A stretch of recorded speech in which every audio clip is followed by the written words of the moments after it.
एक सुहाना सा दिन होता है और मगन, रामलाला, चंदन, राजन, तपन और गोलू के पापा गांव के बरगद के पेड़ के नीचे बैठकर अपनी शाम की गपशप कर रहे हैं। अरे रामलाला और चंदन, तुम्हारी फसल कैसी चल रही है इस साल? अरे बंधु क्या बताएं, बारिश ने तो परेशान कर रखा है। सही बात, बारिश की कमी ने दिमाग खराब कर दिया है। सरपंच गांव वालों के लिए एक खबर लेकर आता है। अच्छा मेरे गांव के भाइयों, सुनो जरा।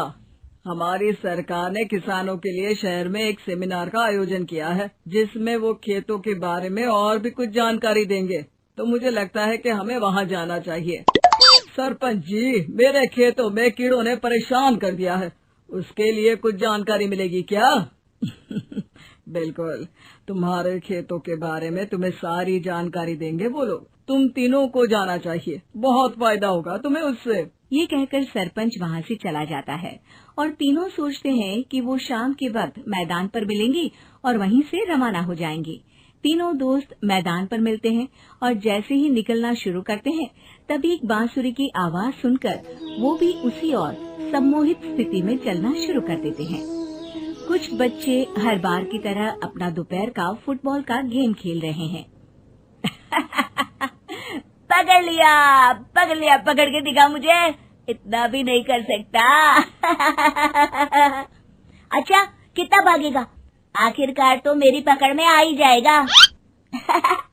हाँ, तुझे पता नहीं तपन, राजन कितनी तेज दौड़ लगा सकता है। खेलते खेलते अचानक से एक बांसुरी की मीठी आवाज सुनाई पड़ती है।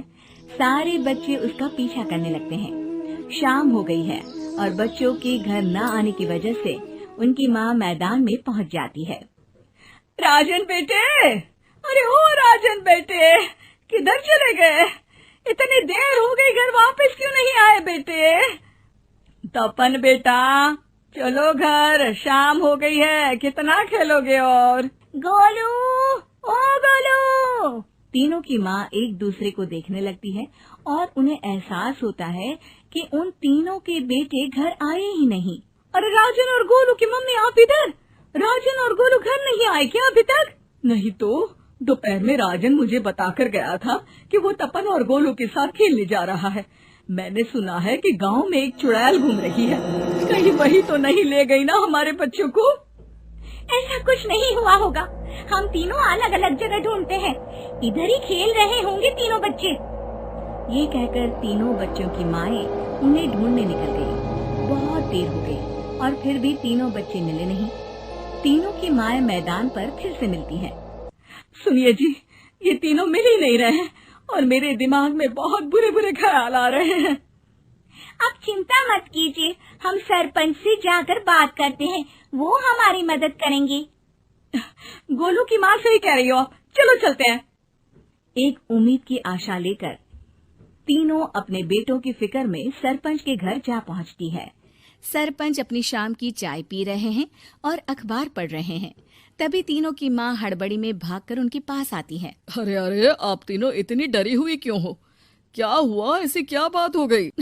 तिवारी जी, हमारे लड़के दोपहर से खेलने गए हैं और अब तक लौटे नहीं हैं। हमने उन्हें सब जगह ढूंढा, लेकिन हमें वो मिले ही नहीं, इसीलिए हम भागकर आपके पास आ गए। अच्छा, इनके पिता कहाँ है? ये कुछ काम के लिए शहर गए हैं, इसीलिए हम भागकर आपके पास आए हैं। हाँ, मैं उसके बारे में भूल ही गया था। एक काम कीजिए, मुझे उस जगह लेकर चलिए जिधर वो आखिरी बार खेल रहे थे।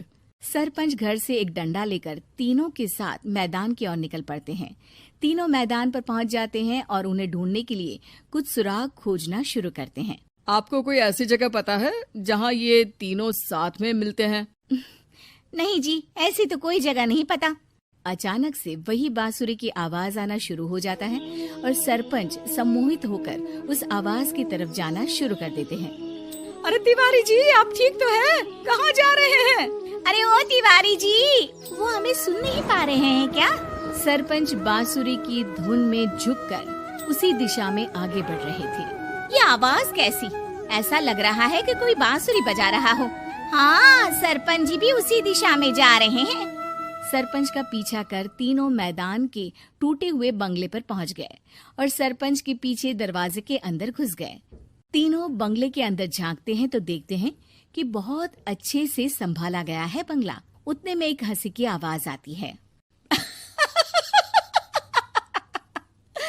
मेरी बांसुरी, तूने मुझे आज तक कभी तंग नहीं किया। हमेशा अपने जादू से लड़कों को खींच लाती है। ये बोलते ही राजन की माँ को तीनों बच्चे और उनके पिता वहाँ चुड़ैल के पास लेटे हुए दिखते हैं। अरे वो देखो गोलू के पापा। अरे रे। अरे गोलू की माँ, अब चुप रहिए ना जरा। उस चुड़ैल ने देख लिया तो हम भी फंस जाएंगे। इन्हें बचाएगा कौन? लगता है ये शहर गए ही नहीं और इस चुड़ैल ने इन सबको भी यही बुला लिया है। अब हमें इन्हें छुड़ाना होगा। एक काम करते हैं। राजन की मम्मी गोलू और तपन की मम्मी को एक प्लान बताती है। बिल्कुल सही कह रही हो राजन की मम्मी। चलो आज इस चुड़ैल को मजा चखाते हैं। तीनों माएं अपने छुपने की जगह से बाहर निकलती हैं और एक्टिंग करना शुरू कर देती है। ये तो बढ़िया है। अब इसका असर औरतों पर भी हो रहा है। वाह जी वाह। तीनों माएं चुड़ैल की थोड़ा करीब आती हैं। राजन और गोलू की माँ चुड़ैल को पकड़ लेते हैं और तपन की माँ बांसुरी हाथ से पकड़कर तोड़ देती है। अरे पागल औरत, ये क्या कर दिया? मेरी बांसुरी को तोड़ दिया। अब मेरी शक्तियाँ खत्म हो जाएगी। तुम्हें तो अरे तुझे क्या लगा चुड़ैल कहीं की हमारे बच्चों को और पतियों को हाथ लगाएगी तू? बांसुरी टूटने की वजह से चुड़ैल खाक होकर गायब हो जाती है और सारे लोगों की आंख खुल जाती है। सब अपने परिवार को लेकर उस बंगले से बाहर निकल जाते हैं।